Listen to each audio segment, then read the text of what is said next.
there. It's Tinkerbell. Thanks so much for joining Second Star Productions and our great activities that we're going to bringing to you during our pandemic time. Today, what I'm going to be doing is bringing the story of Peter Pan to you. It is not going to be the whole thing because that would take days and days to read. So it's going to be an abbreviated version, but most of you, I hope, are already familiar with the story of my friend Peter anyways. And don't worry about that Wendy. I don't like her very much, but she is a big part of the story. Are you ready? Here we go. Wendy, John, and Michael Darling lived in London. One night, Wendy woke to find a strange boy sitting on the floor of her room. He was crying. "Why, my name is Wendy," she said. "Who are you and why are you crying?" "My name is Peter," he said. "Peter Pan. I'm crying because my shadow won't stick to me." "Don't cry," said Wendy. "We can fix that." Wendy sewed Peter's shadow to the tips of his shoes. Peter was delighted. "Fly back to Neverland with me and my shadow and Tinkerbell," said Peter. "You could be our mother. You could be Lost Boys, and we would have so much fun," Peter told them. "Could you teach me to fly?" Wendy said. "Oh, yes. Tinkerbell and I could teach you to fly." Eventually, after flying all night to the second star to the right, they landed in the amazing world called Neverland. "There are many others that live here in Neverland with me," said Peter. "My boys, the Lost Boys, have natives that live nearby. We are friendly with them, and sometimes we fight, but it's more for fun. There is also a mermaid lagoon, but beware of the pirates, especially the evil Captain Hook." He also told him of Captain Hook's first mate, Mr. Smee. Mr. Smee was an older man and seemed rather kind and slightly scared of Captain Hook. Peter thought that perhaps, if given the chance, Smee might be a very nice companion for them. Now Tinkerbell, who was always with Peter, began to be jealous of Wendy, as Tinkerbell loved Peter, and it seemed that Peter loved Wendy instead. So, Tinkerbell did something that was not very kind. She played a trick on Wendy. Wendy was lost for a while, and Peter was very sad.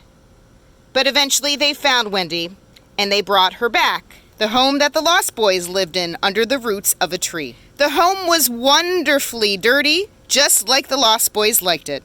Wendy, of course, acting as their mother, was appalled and told them they must bathe and be clean and straighten things up. The Lost Boys, wanting a mother desperately, did exactly what Wendy said, and they were so exhausted that they fell fast asleep when they were finished. Upon the island was a lagoon. In this lagoon, the Lost Boys, Wendy, John, and Michael, all loved to play and frolic. And also at the lagoon were mermaids. Wendy desperately wanted to meet the mermaids, and she could not wait to do so. So Peter made that possible. It was at this moment that Peter realized Tiger Lily, the princess of the natives on the island, had her hands bound and was sitting on a rock in the middle of the water. Why was she sitting there, he wondered. It turned out that Captain Hook and his men had captured her and were trying to set a trap for Peter. But would Peter fall for the trap? Peter, being sneaky and full of tricks, began to disguise his voice to make himself sound like Captain Hook. It confused Mr. Smee and the rest of the men. They thought that since it really was Hook, Hook wanted them to let Tiger Lily go. And so they did. Little did they know that it was really Peter, disguising his voice. Upon returning to their small house under the ground, all of the Lost Boys, John, Peter, and Michael, decided they wanted a tale. So Wendy told them of back home in London, and their mother, and all of the things that she could remember from home. This made the Lost Boys very sad and made them want their mothers, who they were forgetting after all of their time of being in Neverland. Suddenly, there was commotion outside. It was the pirates. They had found their secret hiding place, and Captain Hook was indeed trying to sneak up on them. A battle was ensuing above them as well, between the natives and the pirates. Who would win and be victorious?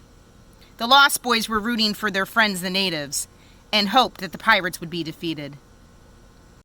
Unbeknownst to the children, the pirates, Captain Hook himself, had snuck down into their secret lair in the tree and had laid out some poison. But wise Tinkerbell had seen this occur, and she decided to drink the poison herself. She fell into a deep sleep, and it was up to Peter, Wendy, and the others to save her. Peter told all of them that if they believed in fairies, Tinkerbell could be saved. So they believed with all of their hearts, and, thankfully, Tinkerbell was able to be revived. Over in the water, Captain Hook waited with his ship. He had sent his men ashore to capture as many of the Lost Boys as he could, and he brought them along with Wendy, Peter, Michael, and John to the ship. But suddenly Peter had disappeared. Captain Hook declared that all of the boys would need to walk the plank. But little did he know that Peter was hiding aboard and was able to disguise his voice again. But this time, instead of disguising it like Captain Hook, he disguised it as Captain Hook's nemesis, the crocodile. Tick, tick, tick, tick, tick, tick, tick, tick, tick, tick, tick, tick, tick. Captain Hook was mortally afraid of this crocodile, who had swallowed a clock, but who had also taken Captain Hook's hand.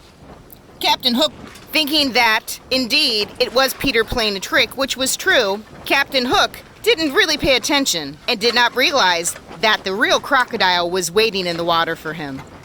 So the crocodile gave a lunge and was able to capture Captain Hook in his jaws, and poor Captain Hook was never seen again. John and Wendy were starting to miss their mother. They were afraid that she missed them terribly as well.